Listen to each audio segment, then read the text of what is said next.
영국의 철학자 프란시스 베이컨은 이런 얘기를 한 적이 있습니다. 현실에서 인간이 어떻게 행동하는지 보여준 마키아벨리에게 인류는 큰 신세를 졌다고 말입니다. 도대체 마키아벨리는 무슨 일을 한 걸까요? 마키아벨리는 이탈리아의 정치 사상가였습니다. 피렌체의 귀족 집안에서 태어났으며 어려서부터 인문학을 깊이 공부했습니다. 덕분인지 젊은 나이에 관직에 오른 마키아벨리는 피렌체 공화국에서 14년 동안 고위 공직자로 일했습니다. 그때 외교 업무차 교황 율리우스 2세, 체사레 보르자, 신성 로마 황제 막시밀리안 1세, 스페인의 페르난도 2세 등 여러 나라의 지도자를 만나는 경험이 쌓이면서 정치와 군주에 대한 지식을 확장한 것으로 보입니다. 그러나 1512년 스페인이 피렌체를 점령하면서 옛 지배자 메디치 가문을 복귀시킵니다. 기존 공화정부의 참여자는 모두 숙청되는데 마키아벨리 역시 메디치가에 대한 반역으로 몰려 재산을 몰수당한 뒤 변방에서 직거하게 됩니다. 당시 이탈리아의 상황을 조금 더 들여다볼까요? 1500년 이탈리아는 교황령, 베네치아 공화국, 피렌체 공화국, 밀라노 공국 등을 중심으로 생존을 위해 서로 피터지게 싸워야 했습니다. 5세기 서로마 제국이 멸망한 뒤 무려 1400년 동안 이어진 긴긴 싸움이었습니다. 그뿐 아닙니다. 프랑스와 스페인 등 다른 열강들도 이탈리아를 지배하려고 호시탐탐 노리고 있었습니다. 혼란한 시기 마키아벨리는 군주론을 쓰게 됩니다. 쫓겨난 마키아벨리는 변방에서 가난하게 살아가면서도 다시 공직에 화려하게 복귀하고 싶어 했습니다. 군주론을 열심히 집필한 마키아벨리는 이를 메디치가에 헌정했고 그것을 계기로 자신의 정치 복귀를 꾀했습니다. 과연 마키아벨리는 자신의 꿈을 이룰 수 있었을까요? 군주론은 총 26장으로 구성되어 있습니다. 한 장 한 장 그 핵심 내용만 살펴보겠습니다. 본론으로 들어가기에 앞서 마키아벨리는 니콜로 마키아벨리가 위대한 로렌초 데 메디치 전하께 드리는 편지라는 제목으로 헌정사를 썼습니다. 헌정사 말미에 자신의 처지에 대한 부당함도 호소했습니다. 1장은 군주국의 종류와 획득 방식을 다룹니다. 모든 국가는 공화국 아니면 군주국이라고 합니다. 여기서 군주국은 세습 군주국과 신생 군주국으로 나뉘고 신생 군주국은 또다시 완전한 신생 군주국과 정복자의 국가에 합쳐진 신생 군주국이라고 설명합니다. 2장은 세습 군주국 이야기입니다. 세습 군주국은 신생 군주국보다 통치가 쉽다고 주장합니다. 선조들의 제도를 잘 유지하고 따르며 그때그때 정책을 잘 맞추기만 하면 된다고 말입니다. 3장은 복합 군주국 이야기입니다. 세습이 아닌 신생 군주국이 여기에 포함됩니다. 언어, 관습, 제도를 공유하는 새 점령지를 잘 통치하려면 먼저 예전 군주의 가문을 멸하고 그들의 법과 조세체계를 바꾸지 말아야 합니다. 언어, 관습, 제도를 공유하지 않는 새 점령지를 잘 통치하려면 가장 좋은 방법은 군주가 새 점령지에 가서 사는 것입니다. 현장을 잘 파악하고 관리들의 약탈을 막을 수 있기 때문입니다. 다른 방법으로는 식민지 건설도 권합니다. 4장은 알렉산더에게 정복당했던 다리우스 왕국에서 정복자가 죽은 뒤에도 반란이 일어나지 않은 이유를 다룹니다. 마키아벨리는 그 해답을 군주국의 통치 방식에서 찾습니다. 첫째, 군주에 의해 통치되는 군주국은 모두가 군주의 종이며 대신들도 군주의 총애 아래 통치를 돕습니다. 둘째, 군주와 귀족들에 의해 통치되는 군주국의 귀족들은 군주의 총애가 아닌 자신들의 혈통으로 통치합니다. 당연히 첫 번째 경우가 군주의 권위가 큽니다. 모든 사람들이 오직 군주만을 인정하기 때문입니다. 이 경우 왕국을 정복하는 건 어렵지만 일단 정복하면 쉽게 유지할 수 있다고 주장합니다. 다리우스 왕국도 군주만 인정하던 곳이라 왕국의 정복자인 알렉산더가 죽은 뒤에도 반란이 없었다는 거죠. 5장은 각자의 법 아래 살던 도시나 공국들은 정복 후 어떻게 다스려야 하는지를 다루고 있습니다. 첫째, 기존 왕족들을 멸해야 합니다. 둘째, 군주가 직접 그곳에 가서 살아야 합니다. 셋째, 그들의 법을 유지시키며 과두정부를 세워야 합니다. 참고로 과두정은 소수의 사람이나 집단이 사회의 권력을 독점하고 행사하는 정치 체제를 말합니다.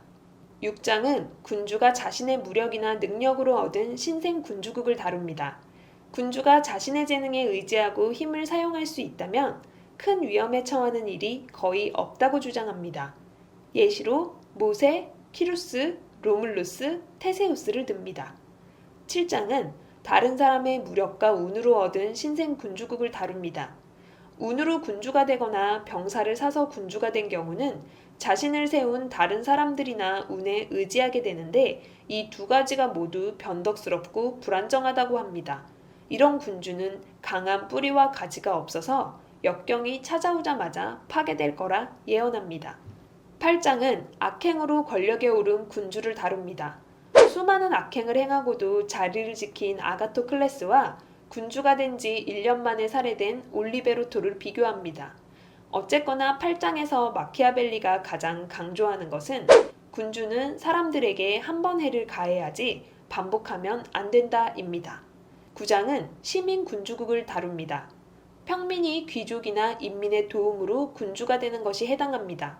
귀족의 도움보단 인민의 도움을 받은 군주가 유리하다죠? 군주는 몇 안 되는 귀족으로부터는 자신을 쉽게 지키지만 적대적인 다수의 인민 앞에서는 안전할 수 없다고 덧붙입니다. 그래서 군주에게 가장 중요한 것은 인민의 우정을 얻는 것이라고요. 10장은 군주국의 국력을 어떻게 측정할지 다룹니다. 군주가 충분한 인력과 돈, 영토가 있어 홀로 설 수 있는지 아니면 늘 다른 사람의 도움에 의지해야 하는지로 나눕니다. 후자의 군주에게는 자신의 도시를 요새화하라고 조언합니다. 11장은 교권 군주국을 다룹니다. 교권 군주국은 종교기관들에 의해 유지됩니다. 아주 강력하게 발달한 교권 군주국은 군주가 어떻게 행동하든 그를 보호해준다고 합니다. 12장은 군사조직과 용병을 다룹니다. 보통의 군주들은 국가 방어를 위해 용병, 원군, 혼성군을 쓴다죠. 용병은 분열되어 있거나 규율이 없으며 불충하고 막상 전쟁이 일어나면 탈영할 거라고 경고합니다. 이탈리아의 몰락도 오랜 기간 용병을 쓴 탓이라 주장합니다. 13장은 원군과 혼성군, 자국군을 다룹니다. 원군은 또 하나의 쓸모없는 군대라고 말합니다. 원군은 단결된 군대인데 다른 이의 명령에 복종하기에 군주에게 있어 용병보다 더욱 위험한 존재라고 합니다. 혼성군은 용병이나 원군으로만 구성된 군대보단 낫지만 자국군보단 훨씬 부족하다고 덧붙입니다. 현명한 군주는 항상 자신의 군대를 이용했다고요? 14장은 군주가 군대를 조직하는 방법을 다룹니다. 군주는 평화로울 때 더 열심히 군사훈련을 해야 한다고 주장합니다. 신체적인 훈련은 물론 정신적인 훈련까지 포함합니다. 첫째, 군주는 지리를 익혀 방어선을 조직해야 합니다. 둘째, 군주는 역사와 위인을 연구해 승자를 모방해야 합니다. 15장은 군주가 칭찬받거나 비난받는 일을 다룹니다. 국가에 악덕이 필요하다면 군주는 마땅히 악덕을 행해야 한다고 주장합니다. 군주가 덕의 일부를 행하면 자신을 파멸시키고 군주가 악덕의 일부를 행하면 안정과 번영을 가져온다고요.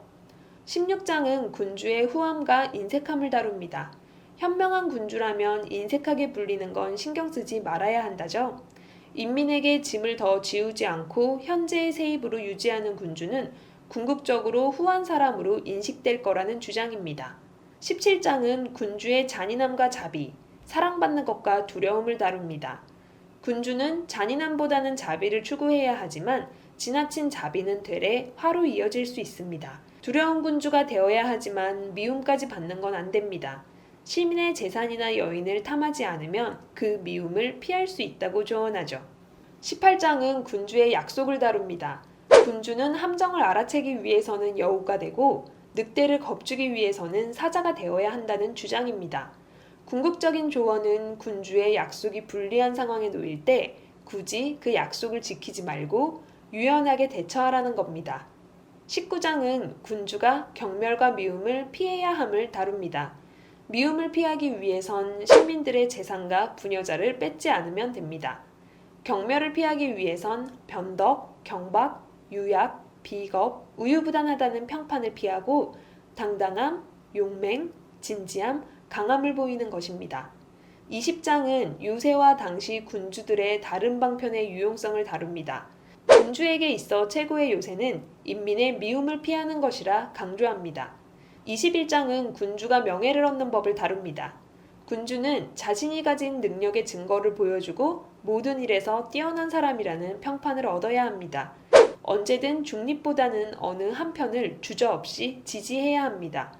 재능 있는 다른 사람을 존중하는 태도를 보여야 합니다. 22장은 군주가 장관을 뽑는 일을 다룹니다.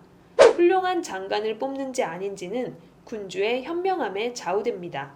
군주의 능력을 알고 싶다면 주변의 장관만 봐도 됩니다. 유능하고 충성스러운 장관이라면 군주의 능력이고 그렇지 않은 장관이라면 군주의 실수입니다. 23장은 군주가 아첨꾼을 피하는 법을 다룹니다. 가장 핵심은 군주 자신이 진실을 들어도 기분 나빠하지 않는다는 걸 사람들에게 보여줘야 합니다. 단 자신이 뽑은 현명한 사람들의 조언만 들어야 합니다. 군주는 자신이 의견을 구할 때만 그들의 조언을 허용하고 그들의 말을 경청하되 판단은 스스로 해야 합니다. 24장은 이탈리아의 군주들이 국가를 잃은 이유를 다룹니다. 국가를 잃은 군주들은 군사제도에 공통된 약점을 가졌으며 인민의 미움을 받거나 귀족의 충성을 받지 못한 경우를 꼽습니다. 25장은 운에 대하여 다룹니다.